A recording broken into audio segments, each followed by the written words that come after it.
In this video, we're going to be talking about Tattooed Chef's Q4 earnings and their 2020 full year earnings.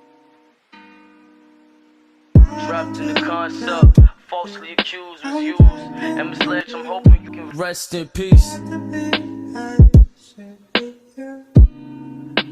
Welcome back everyone to another video. Like I just said, in this video we're going to be talking about Tattooed Chef's earnings. I know I said I'd be back to doing these stock analysis videos on Saturday for the foreseeable future, but then I remembered after I made that video that Tattooed Chef reports earnings on that Wednesday. That was this Wednesday that just passed. So I thought it was only fair and it's only right for me to cover those earnings and give my 2 cents on it, because we have talked about Tattooed Chef on the channel quite a bit. So I really wanted to just go over what they've done for 2020 full year and as well as the Q4. So hope you guys enjoy this. Hope you guys get some value out of this. If you do, don't forget to hit that thumbs up button. That really helps the channel grow massively. Also, remember to subscribe if you haven't already. If this is your first time here, welcome to the channel. Feel free to hit that subscribe button and turn on that notification bell for more videos. So before we even get into the earnings report itself, we had an idea that Tattooed Chef was going to report strong earnings. And we had this idea because on February 22nd, Tattooed Chef came out with their preliminary earnings results. And in these results, they announced a couple of different things. First, they announced that they completed the redemption of all public warrants that were held. And this is super important because this meant that the company was able to increase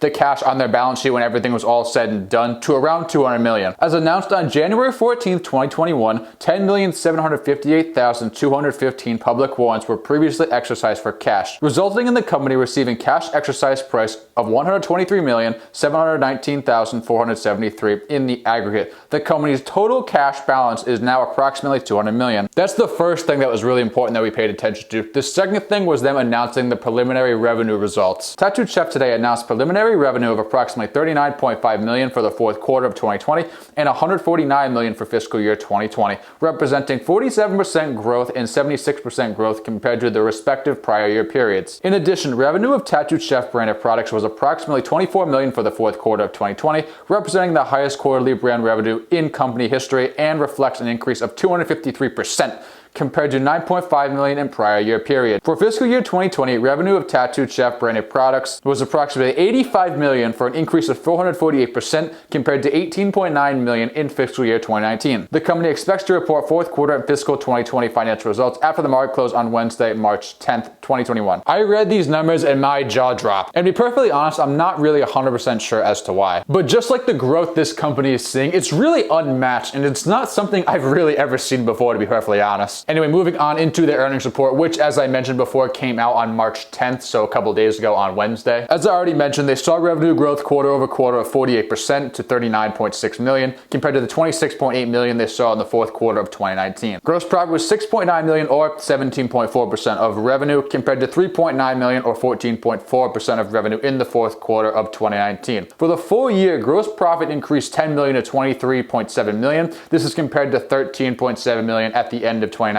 Gross margins did actually decline slightly. These numbers came in at 15.9%, down from 16.1% at the end of 2019. And they did say that these margins declined slightly, mainly due to the cost of large materials. But they did say that over time, they do see these gross margins getting to 30% plus.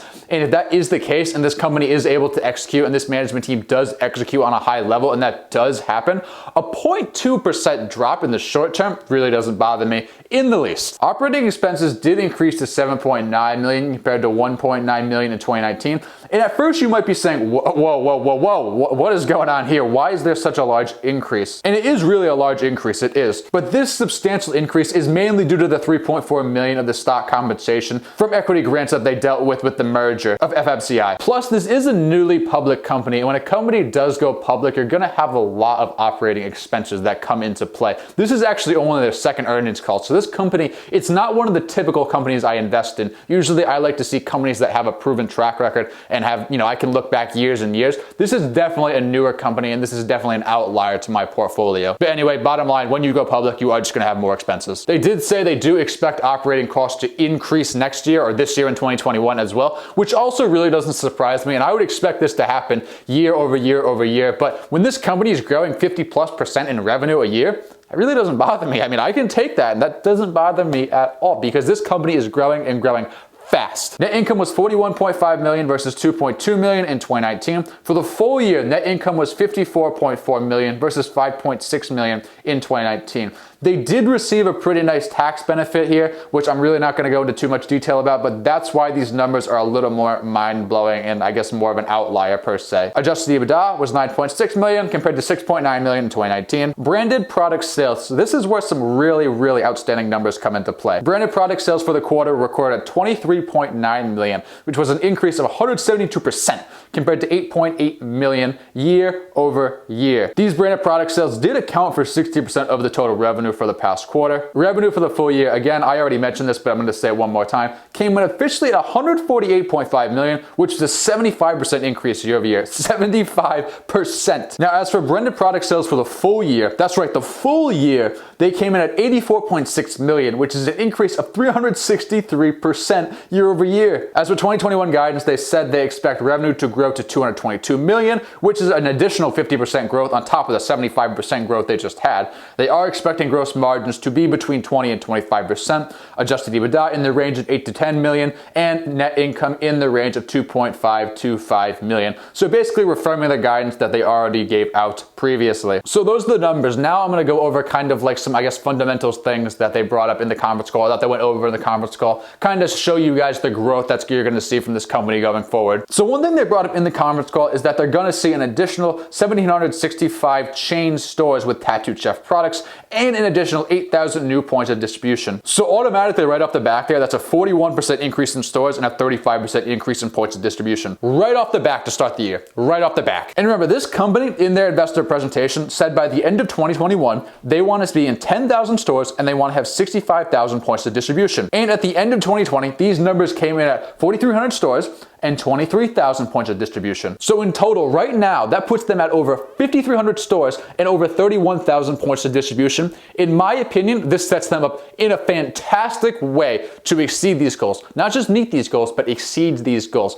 in my personal opinion. A fantastic way. They also talked about how they launched in their first new venture marketing with Costco in March, and this is just a trial run. With this program, Tattooed Chef 6-pack organic acebo will be available in every Costco nationwide for the entire month. This program will continue to allow us to introduce Tattooed Chef to more consumers through the Costco member. Obviously, this is great for a ton of reasons, but by doing this in Costco, it's just going to reach more consumers because although Tattooed Chef isn't Walmart's and Target's, there's some people that are just going to go to the same grocery store no matter what. And I'm one of them. I'm always going to go to Walmart, always, unless, there's something I need that's not at Walmart, whatever the case may be, or maybe it's really out of my way. But at the end of the day, I'm most likely just always going to go to Walmart for a number of reasons. So obviously this is good because you're not just all in one store, like you're not just only in Walmart, you're not just only in Target, but in addition to being in different stores, you're also just going to reach more people and you're going to reach more of a broader audience that only goes to a specific grocery store. They also went on to say they have 24 new SKUs planned for 2021,